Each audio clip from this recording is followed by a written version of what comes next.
Hello everyone, my name is Alec Bisecki. I'm here with my colleagues Mariah Paone, Kyle Lorenz, and Ben Farina, and today we're going to be talking to you about the Adams Family Methanol Production Plant for Chem-E 470. To begin the presentation, we will first discuss a general overview of how the talk will go. Initially, we will discuss general plant information, which includes location and the general specs of what the plant is going to be doing. Next, we will move on to the design and product specifics, talking about exactly how the process was designed, the units in the plant, and how exactly those units perform together to reach the desired specifications for the methanol product at the end of the processing. And lastly, we will discuss the economic analysis and give any recommendations to anybody who will be constructing this plant.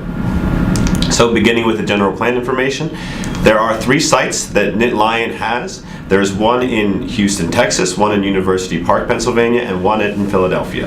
We have decided to put the plant at the location in Philadelphia, right on the edge of the Delaware River. The plant is designed to take about 27 million standard cubic feet per day of natural gas feed stream. This feed stream includes several different contaminants, many different hydrocarbons, and a few impurities that we would like to get rid of at the beginning. Through the around 20 unit operations within our design, we will take this initial feed stream and convert it to high purity, high quantity, which is about 84,300 pounds per hour of methanol at the end. To get into the specifics of the design, safety was one of the paramount considerations for the plant design, and it is multifaceted. The first and perhaps the most important deals with the employees at the plant. Now, these employees will all receive rigorous training as they will be handling toxic and potentially very flammable chemicals. They will be trained in the handling and the storage of these chemicals in all locations that they will be interacting in. Next, they will all be required to wear the appropriate personal protective equipment for each one of the areas that they will be working in, and there will be no exceptions to this rule. And in addition to that, each one of those locations at the plant will be under restricted access, meaning that only authorized personnel will be allowed in there, keeping away any public people from accidentally entering the plant, as well as people who are not trained to be in specific different locations of the plant from entering those regions and potentially harming themselves and harming the process in and of itself. The next step is that there are several redundant safety mechanisms inherent in the plant to try to reduce the overall dangerous inherent nature of the chemicals and the processes.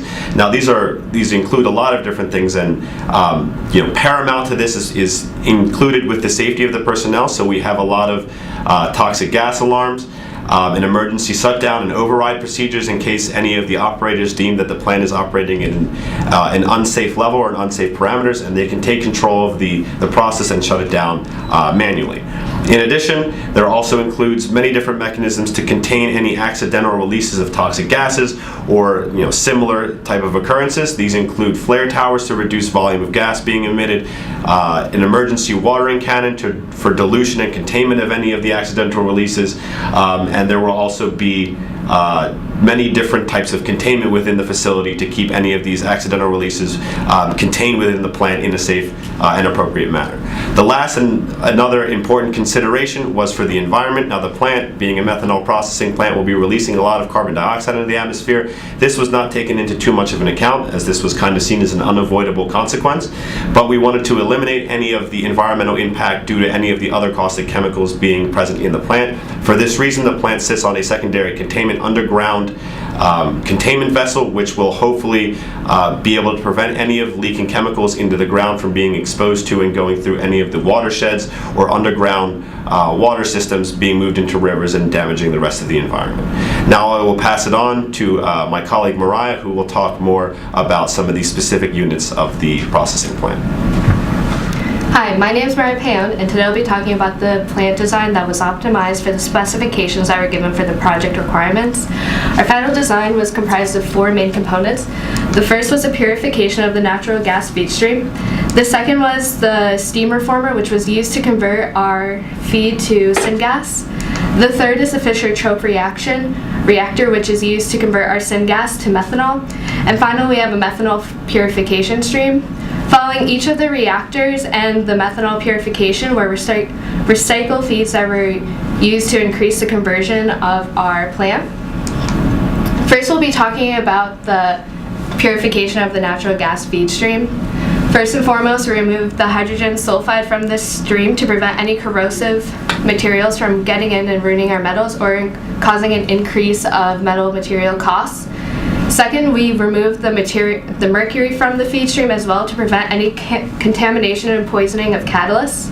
And then finally, we attempted to remove carbon dioxide from a membrane system to prevent any decrease in conversion of our reactions. Once the feed stream was purified, it was then sent to the first reactor. We used a molecular weight converter to decrease our larger hydrocarbons to smaller hydrocarbons such as methane to follow through in the steam reformer to create our syngas at a high conversion.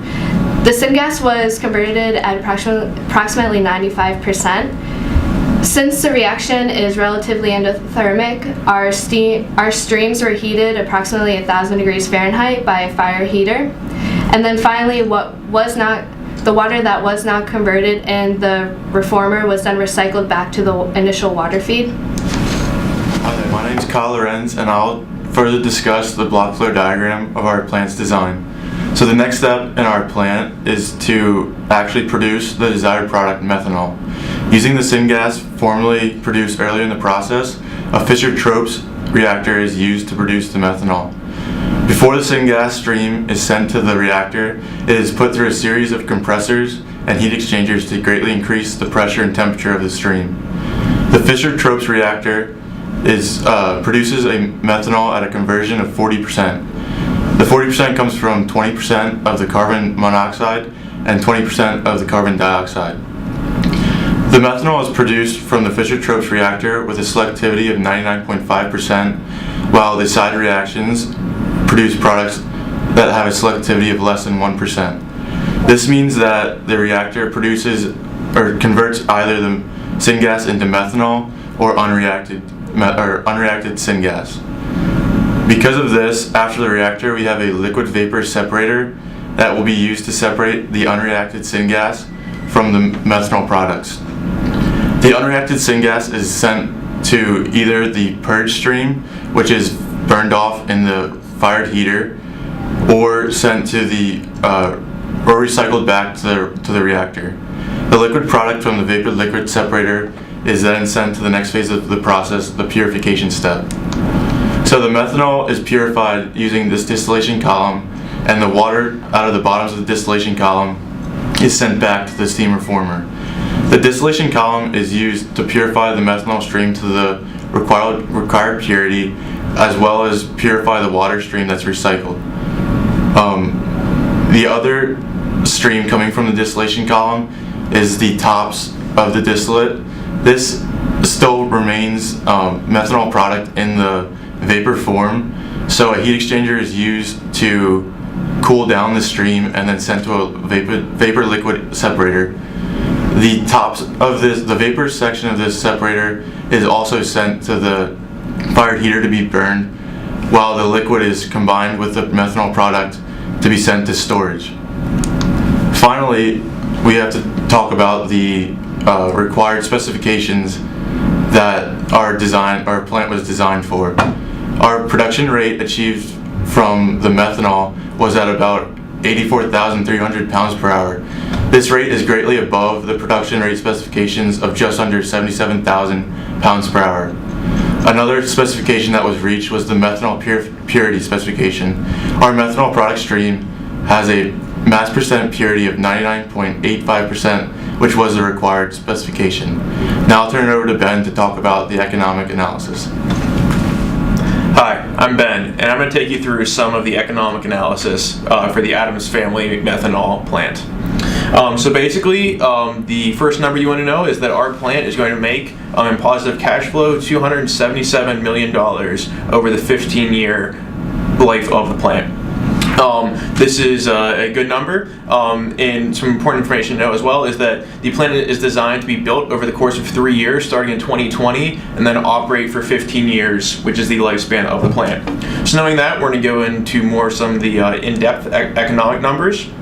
As I already stated, the positive cash flow over the life of the plant is $277 million. The NPV, or net present value, is $41 million.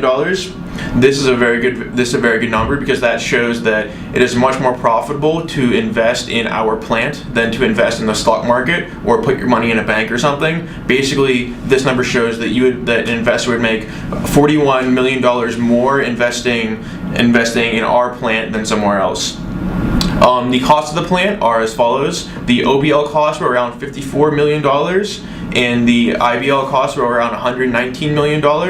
This brings our total plant capital cost to around $173 million.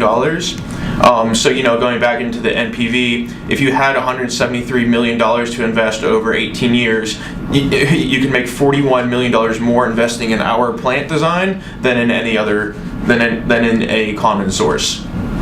So looking more into the cost side of our plant now, you can see from the graph on the left side of the screen, the ratio of our cost to what we actually make per pound of methanol. So we sell our methanol at a price of 12.5 cents per pound, and this methanol is the 99.85% pure, not 100% pure. As you can see, our costs make up about 70% of that selling price. These costs are in the graph on the right, which we'll talk about in just a second. And then basically what this means is that 30% of what we're selling each pound of methanol for is coming out as profits, which is a very good number. This is what is allowing us to really make such high profit over the lifespan of the plant. Now moving into the right side of the graph, you can see how just the cost portion of the left graph is broken down. It is grouped by color to show which area these costs are in. So to start, if you look at the top right of the graph, in the dark blue section, that is only the cost of the raw materials. So you can see the vast portion of that is the natural gas, which is our biggest cost, and then a small sliver, only 2%, is the cost of the water, which we add to the steam reformer. Moving on to the bottom of that graph, you can see the large green section. The large green section is our utility costs. You can see from this how our biggest cost is fuel for the fired heater. This is necessary to get our steam reformer reactor up to the very high temperatures that it operates at. Other significant costs in the utility section are low pressure steam and cooling water, making up around 9% and 3% respectively of the overall cost. There are also small costs for power, medium pressure steam, and low pressure steam, but these are almost insignificant in the overall cost analysis. The final big section I want to talk about is the orange section on the left side of the graph. This is the tax portion of the graph. This is something that we often don't consider as engineers, but when you're making money out in the real world, you do actually have to pay taxes on what you make. So the income tax makes up 24% of our total cost, and our property tax makes up 7% of our total cost. And all these numbers are over the entire lifespan of the plant. There are also small costs for SG&A, labor, and water costs, although those are all, waste costs, not water costs, and those are all less than 2% of the total cost. Some additional numbers you might want to know is that the after-tax rate of return is 12.9%. This means that our plant is just breaking even in terms of net present value when the discount rate is 12.9%, which is a good rate. That is high above the 9% discount rate that we use for the economic analysis. Another important number to know is the required netback. The required netback is the price of the product that you would sell for to just break even in net present value. So this is 11.15 cents per pound for us. So basically, if we sold our product at 11.15 cents instead of 12.5 cents, our present value would just break even over the course of our plant's lifetime. The next thing that we're going to talk about here are some of the recommendations. So based upon our plant design, considering all safety considerations, process conditions, and economic analysis, we recommend our design as a good one to pursue if you want to produce a methanol large scale. This is a picture of the BFD that Mariah and Kyle had broken down and talked about previously in the presentation. So now going into a bit more specifics about that. Our first recommendation is to really optimize the reactors on temperature and pressure. This is important because we got a fairly low one-pass conversion, especially for the Fischer-Tropsch reactor, the second reactor. If you could somehow get a better catalyst, change the process conditions around a little bit better, you might not need as much reflux, which is what we needed.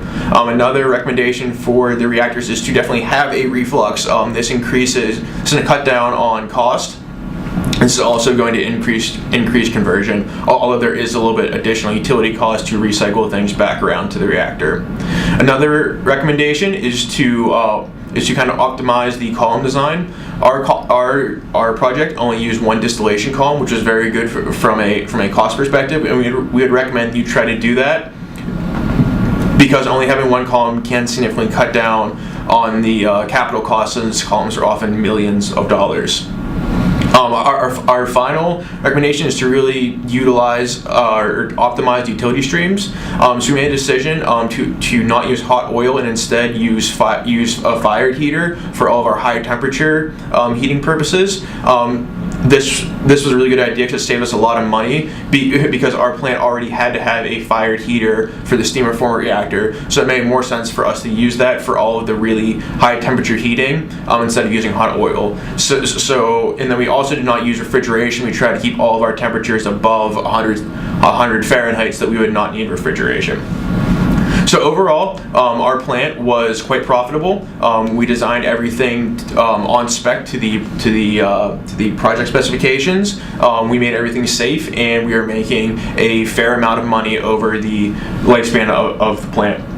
So we really think that if you were making a methanol plant, you should follow our recommendations. Also, if you have any questions, that's going to be really hard because you're watching this on a video. Thank you very much.